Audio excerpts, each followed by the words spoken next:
Bismillahirrahmanirrahim. Assalamualaikum warahmatullahi wabarakatuh. Alhamdulillahi rabbil alamin alladhi razaqa ahla Indonesia istiqlalahum fi syahri Ramadan. Wassalatu wassalamu ala rasulillahi alladhi ursila rahmatan lil alamin fa akmala kulla nuqsan. Fasalawatullahi alaihi wa salamuhu tam wa ala alihi wa sahbihi wa dhurriyyatihi wa ummatihi ila yaumil mi'ad wa ba'd. Saudara-saudariku sebangsa setanah air, tanpa terasa kita memasuki periode sepertiga akhir pertama di bulan Ramadan di tahun 1445 Hijrah saat ini. Baik yang telah memasuki di hari ke-9 ataupun juga yang memasuki di hari ke-8, semua dinilai berdasarkan niat, keimanan, dan keikhlasannya. Untuk itulah panggilan puasa dibuka dengan kata iman. Ya ayyuhalladzina amanu, hai semua orang yang punya keyakinan paripurna, punya kesungguhan, punya keikhlasan untuk menunaikan perintah Allah. Kutiba alaikumussyam. Dengan iman itu, dengan keikhlasan itu, dengan kesungguhan itu, diwajibkan bagi kita semua menunaikan ibadah puasa. Alhamdulillah kita diberikan oleh Allah kesehatan, kekuatan, kebahagiaan menikmati Ramadan sampai detik ini. Melengkapi semua kebahagiaan dan kenikmatan itu, ada cerita istimewa, ada kenangan yang tak boleh dilupakan, ada pengingat yang harus dihadirkan, khususnya bagi umat Islam setiap tiba Ramadan. Umat Islam lebih spesifik lagi yang menjadi bagian dari warga negara Kesatuan Republik Indonesia yang kita cintai. 81 tahun yang lalu, berdasarkan penanggalan Hijriah, tepatnya 9 Ramadan 1364 Hijriah, bersamaan dengan tanggal 17 Agustus tahun 1945, di hari Jumat, dengan izin Allah Subhanahu wa Ta'ala, kita mendeklarasikan kemerdekaan negara yang kita cintai ini melalui perjuangan yang sangat panjang, dan diwakili deklarasi proklamasi itu sebagaimana kita ketahui oleh dua tokoh yang sangat kita cintai, yaitu Insinyur Soekarno dan juga Muhammad Hatta.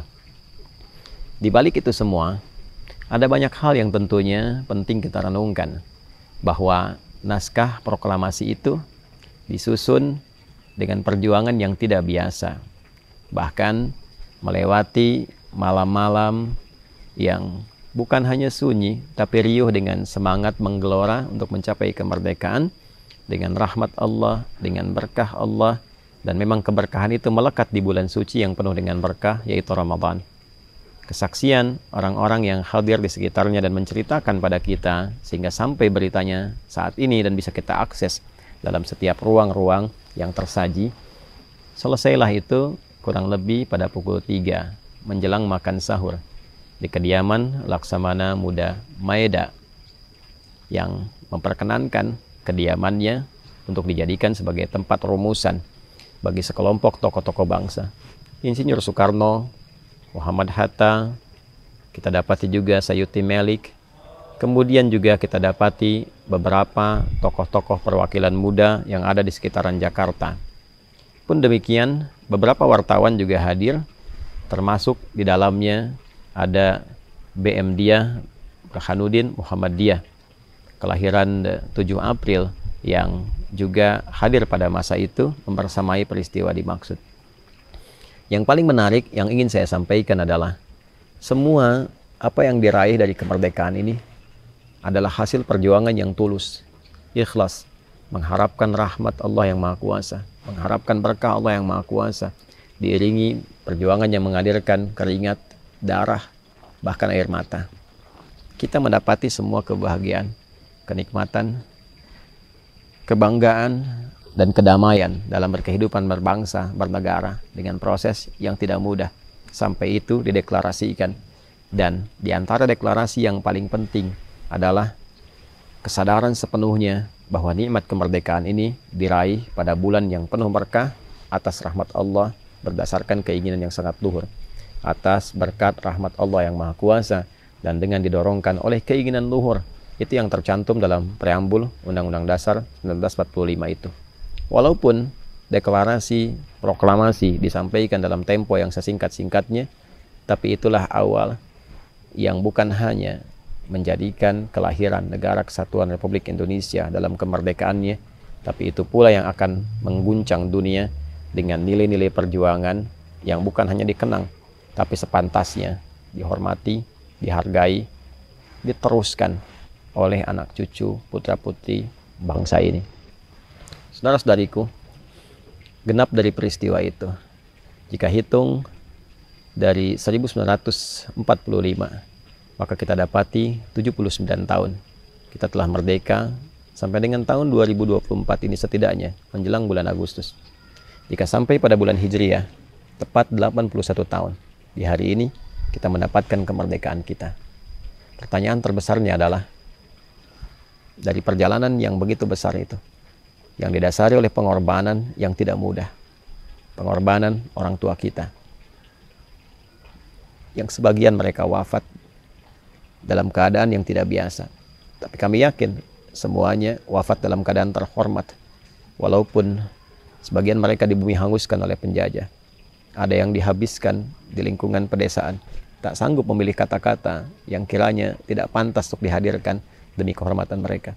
Tapi mereka gugur sebagai pejuang, gugur sebagai syuhada, gugur sebagai orang-orang yang menyiapkan kedamaian, ketentraman, ketenangan yang ingin dinikmati oleh anak cucunya di kemudian hari.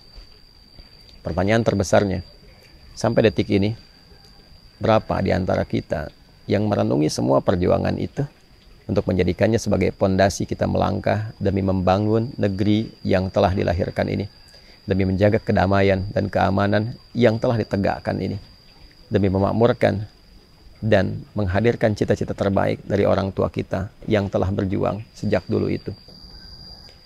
Saya ingin berkata kepada pertama, segolongan orang-orang yang mendapatkan amanah dari bangsa ini, dari negara ini, untuk mengelola, menjalankan, dan juga menjaga roda pemerintahan, roda keadilan, roda kemakmuran, roda kesejahteraan, dan roda kerukunan, kedamaian bangsa ini. Sejauh manakah kita semua telah menjaga keutuhan nilai-nilai kemerdekaan yang telah kita raih sampai dengan detik ini? Jika di legislatif setiap orangnya harus mendapatkan suara, misal 100.000 untuk dapat lolos ke Senayan, artinya dia telah mewakili 100.000 orang, 100.000 harapan, 100.000 titipan, 100.000 amanah yang bukan hanya akan diperjuangkan, tapi juga dengan 100.000 itulah dia akan dihisap. Ingat, negara ini dilahirkan dengan perjuangan, keringat, darah, air mata, teriakan takbir, dan juga ketulusan pengorbanan.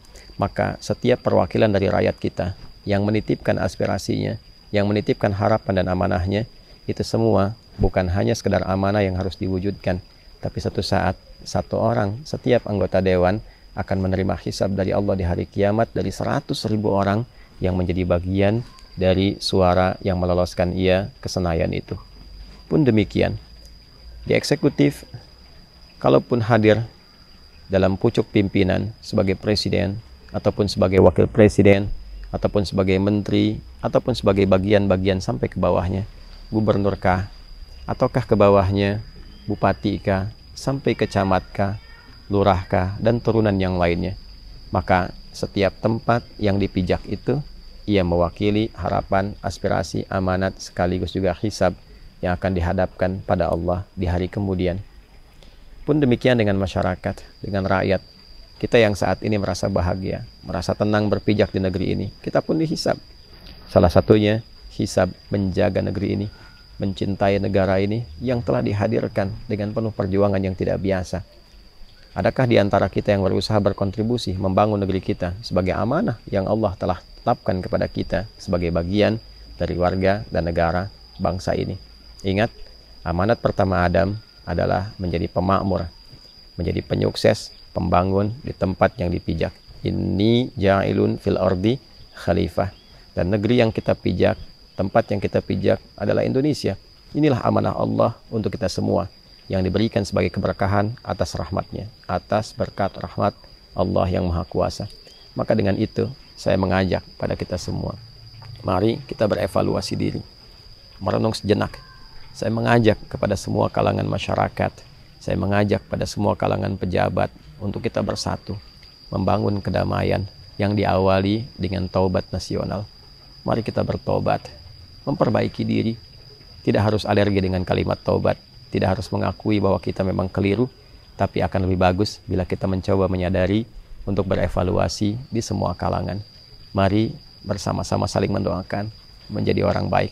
Alangkah indah kalau kita hidup rukun, tidak perlu terlalu tamak. Toh meninggal pun hanya akan membawa kain kafan. Toh meninggal pun, apa yang semua kita kumpulkan tidak akan pernah ikut ke alam kubur. Semua sudah teratur rezekinya. Yang belum jelas itu adalah bagaimana bekal kita untuk kembali kepada yang menciptakan kita, membawa segenap amanah yang akan dipertanggungjawabkan.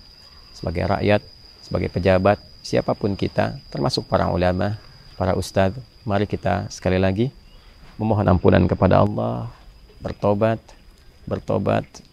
dengan cara yang baik, sehingga kita tidak menyia-nyiakan segala bentuk perjuangan yang telah dihadirkan oleh para pendahulu kita, sehingga mereka bisa bahagia di alam kuburnya dan mereka bisa merasakan kenikmatan karena mendapati anak cucu mereka berhasil meneruskan perjuangan yang telah lelah mereka hadirkan dengan kematiannya. Semoga Allah membimbing kita semua, mendamaikan negeri ini, memberikan keberkahan di 81 tahun kelahirannya, dan semoga dengan itu Indonesia jaya, Indonesia makmur, menjadi bagian terbesar untuk memimpin dunia, yang dengan itu menjadi negeri yang diberkahi oleh Allah Subhanahu wa Ta'ala, dimuliakan dan diberikan jalan keluar terbaik untuk membangun. Sekali lagi, teman-teman dimanapun berada, khususnya yang muslim, penuhi masjid-masjid, khususnya di hari-hari ini, penuhi masjid-masjid.